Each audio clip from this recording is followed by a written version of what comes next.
Well, hello there. It is evening here. The clock just changed today and the moon is out. I decided to do a different video for you today. We're gonna try something new with a Tim Holtz embossing folder. Got this one just at the store. I'm not sure that it's new, but for me it's new, so I wanted to do something new with it and I was gonna show you. So the name of this one is Birch, but we're gonna do something interesting. So I know it's supposed to be black and white, but we can do something else with it. Here's the actual embossing folder. So first of all, we're gonna basically, it's gonna be more of a method than a card today. So I might do another video of an actual card with these things, but so we're going to be experimenting with this. So what we're going to do is we are going to use embossing powder today. So we need the glue watermark stamp pad pretty much. So we just gently do it right on here.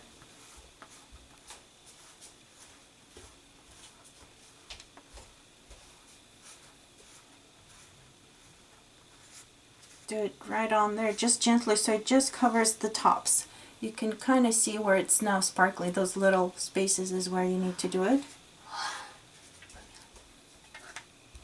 Okay, so now we're gonna run the paper through. So make sure your paper is in here basically backwards. So this side of the paper that you want, because I have something on the back that I'm gonna glue on, so it doesn't matter, but I want to use the white side of it. So this is the paper I want this on. So what I'm going to do is I'm going to put this in there, close it up, and then run it through my machine. Just like any embossing folder. Okay, so I got it to go through, and here it is. And you can see the grooves in there, just like you would. But the cool thing about it is got that watermark that we put on right inside of those little grooves. And so what we're going to do, we can emboss it with the clear embossing powder. So basically just do it the usual way. Hold it up and start putting this on here. And then you can actually walk it down the little folder. It's a quicker way of getting it on there. I'm going to do some in the middle here.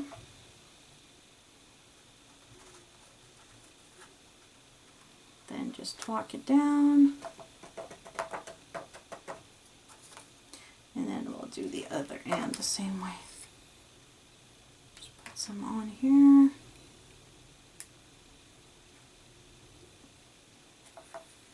And like that.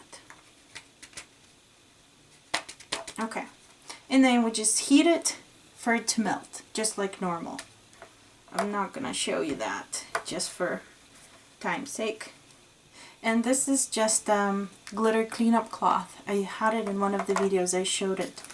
So you can just look in there on the packaging, but it's a great cleanup little thing. So I'm going to put that aside and deal with it a little bit later. So, and you can just wash it with your washcloth. So, I have one that I already went through and melted. So basically when it's melted, kind of sparkles just like that. You can kind of see it. It's just basically clear embossing powder. But what we're going to do, we're not going to leave it just like that. We are going to do something extra with it. We're going to ink it up now with some Tim Holtz inks. So we'll start with the brown since this is more of a tree one. So just start inking it up. And you can put quite a bit of ink on here. And I'm going to mix colors. Because like a tree can have a little bit of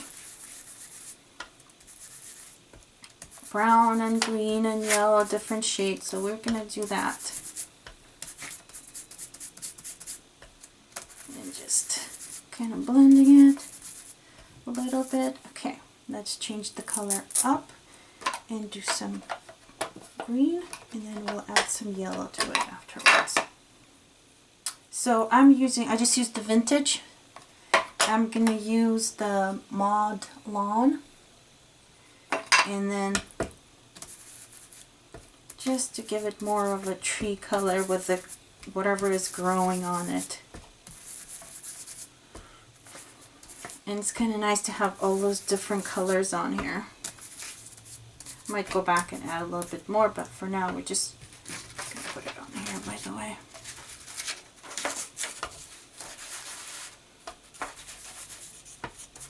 So I can get some on the edge. Get a little bit more here, and then we're gonna switch over to the yellow. This is a wild honey. Okay, so let's get a yellow one on here. Add some where we don't have any.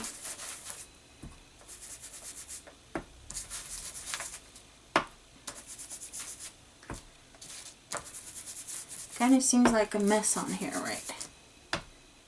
But it kind of pretty mess. I like it. Okay, a little bit there. But here and there. Okay, so that's pretty much what we're going to do with the ink. But there's an extra step we're going to do to this. We're going to try something else. Because we have all of that, we're going to tape 2 sheets together and try something different. So let's put these away. And then I'm going to glue these together like this with the white faces together. We're just going to use some tape and tape them together. I'm going to do it in a few different spots so it holds it better. Or you can use one big one. It's kind of up to you what you want to use, but just want to make sure it holds it together. So it's basically like a book, like this. Close, open. And now we're going to iron it. Clean this up. All that powder that's on here so it's not in our way. We're gonna use a towel or something to iron on because I don't want to damage my mat. So we're gonna use it this way. We need some water. Okay, we're gonna run it through. Okay, and let's see what we got. Get the shim off. Let's open this up. Let's see.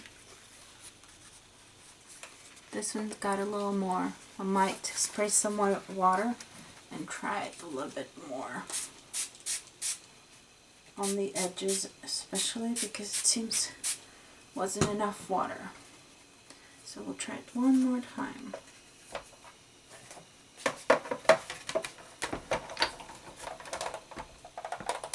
Go slow. And we'll go back one more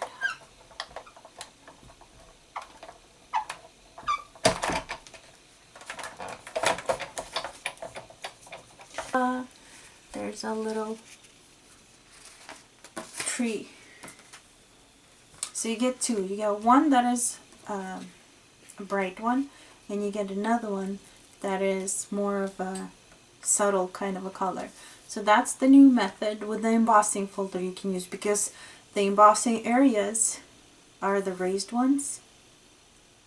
Actually, now that I think of it, because we did the embossing powder in the middle, it prevented the ink from going towards the inside. So that's how we left those little marks on here also at the same time. So that's kind of what I wanted to show you. So you can do that. But you can also try doing it right on the paper, putting the embossing powder right on the paper after you emboss the paper. Just like that. So when you look at it, it's only on the raised areas. You can kind of see it sparkle, I think. So just do it on there. And what I had to do is I had to go back with a brush and make sure I didn't have anything in between the little lines.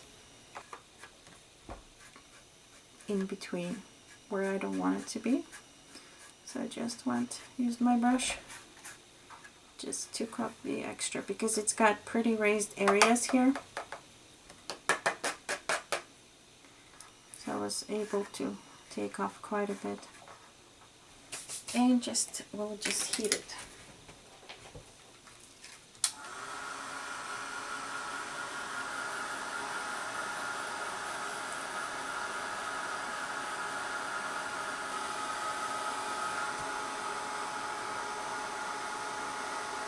And remember, don't move it around all over the sheet. Just let it heat in one spot. When it's done there, then move on to the next area.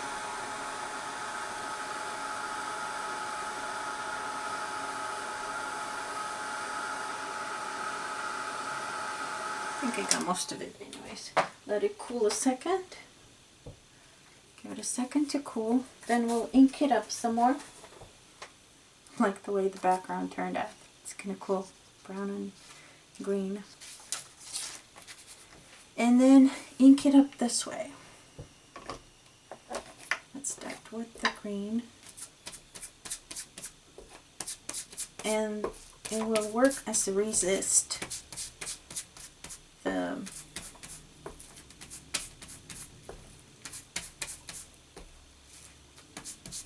embossing areas that we did.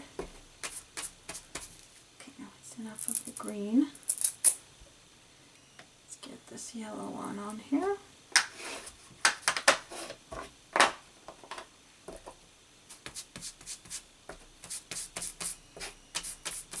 I might just leave it these two colors this time. Kind of for the time being, since we're trying to go faster. But do put a lot of ink, as you can see. I'm putting quite a bit of it on here. Otherwise it's not going to work. Just like that. We're just going to leave it like the